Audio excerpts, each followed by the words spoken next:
لیکن تاریخ نے جن مظلوموں کی داستانوں کے کچھ حصے نقل کیے ہوئے ہیں کہ آپ بھی اسلام کے مشرف ہوئے اور اسی جرم میں قریش کے مظالم کا نشانہ بنے۔ امیہ ان کو جلتی ہوئی ریت پر لٹاتا اور بھاری پتھر۔ السلام علیکم ورحمۃ اللہ وبرکاتہ۔ الصلاۃ والسلام علیکہ یا رسول اللہ، بسم اللہ الرحمن الرحیم۔ دوستو، آج ہم آپ لوگوں کو مکہ فتح ہونے سے پہلے جو لوگ عرب کے مسلمانوں پر ظلم و ستم کیا کرتے تھے ان میں سے کچھ لوگوں کے واقعات بتائیں گے۔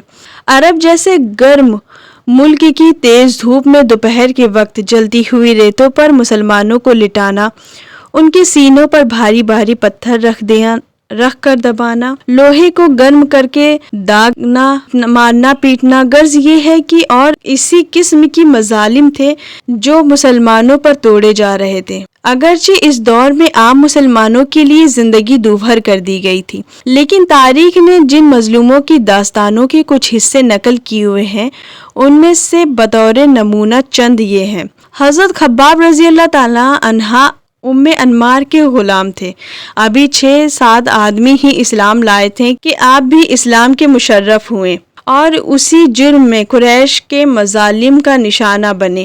قریش نے ایک دن زمین پر کوئلہ جلا کر انہیں اس پر چت لٹایا اور اوپر سے ایک شخص نے سینے پر پاؤں رکھ کر دبایا کہ کروٹ نہ لینے پائے، یہاں تک کہ کوئلہ پیٹھ کے نیچے ہی ٹھنڈا ہو گیا۔ مدتوں بعد حضرت خباب رضی اللہ تعالی عنہ نے ایک بار پھر اپنی جلی ہوئی پیٹھ پر سفید برس کے داغ دکھائے تھے۔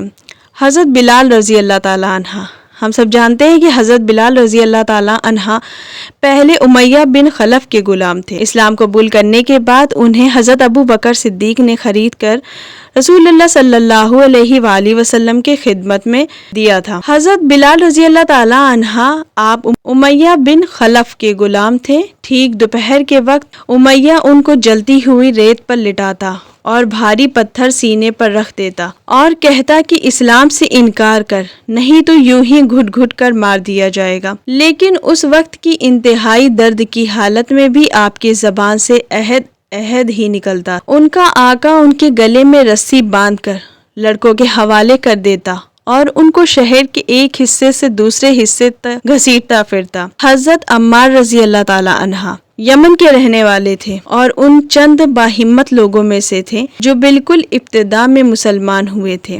یہ جب اسلام لائے تو قریش ان کو جلتی ہوئی زمین پر لٹا کر اتنا مارتے تھے کہ وہ بے ہوش ہو جاتے تھے۔ حضرت لبنیہ رضی اللہ تعالی عنہ یہ ایک کنیز تھی۔ حضرت عمر رضی اللہ تعالی عنہ اپنے مسلمان ہونے سے پہلے ان کو اتنا مارتے تھے کہ وہ خود تھک کر بیٹھ جاتے تھے، لیکن یہ اللہ کی بندی یہی کہتی تھی کہ اگر تم اسلام نہیں لاؤ گے تو خدا تم سے اس کا بدلہ ضرور لے گا۔ حضرت زبیرہ رضی اللہ تعالی عنہ یہ بھی حضرت عمر رضی اللہ تعالی عنہ کے گھرانے کی کنیز تھی۔ ایک بار ابو جہل نے ان کو اتنا مارا تھا کہ ان کی آنکھیں جاتی رہیں۔ غرض یہ ہے کہ مردوں اور عورتوں میں بہت سے ایسے لاچار اور مجبور مسلمان تھے جو طرح طرح سے ستائے جا رہے تھے، لیکن یہ تمام مظالم کسی ایک مسلمان کو بھی اسلام چھوڑنے پر آمادہ نہیں کر سکے۔ جب ان بے کس اور بے قصور مسلمانوں پر مظالم توڑے جا رہے تھے تو ضروری طور پر لوگ متوجہ ہوتے تھے اور ان کے دل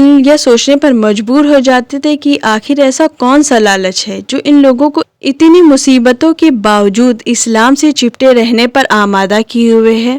سب جانتے تھے کہ یہ لوگ اپنے اخلاق، معاملات اور دوسرے انسانی رشتوں کے اعتبار سے بہترین انسان ہیں اور ان کا قصور اس کے سوا کچھ نہیں ہے کہ وہ یہ کہتے ہیں کہ ہم اللہ کے سوا کسی اور کو اپنا رب نہیں بنائیں گے اور اطاعت اور بندگی صرف اس کی کریں گے۔ ان مظلوم مسلمانوں کی یہ استقامت بہت سے لوگوں کے سامنے ایک بڑا سوال بن کر آتی تھی اور ان کے دلوں میں لازماً ایک قسم کی نرمی پیدا کرتی تھی۔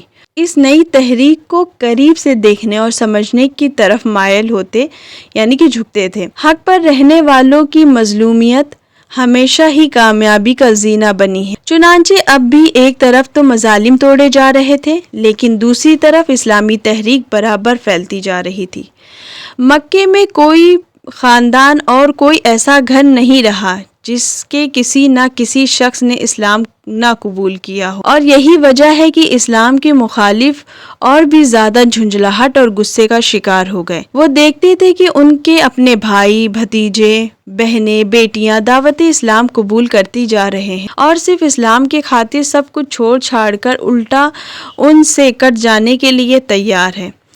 ان لوگوں کے لیے یہ چوٹ سخت ناقابل برداشت تھی، اور لطف یہ ہے کہ جو لوگ اس نئی تحریک میں شامل ہو رہے تھے وہ ایسے لوگ تھے جو اپنی سوسائٹی میں بہترین لوگ سمجھے جاتے تھے۔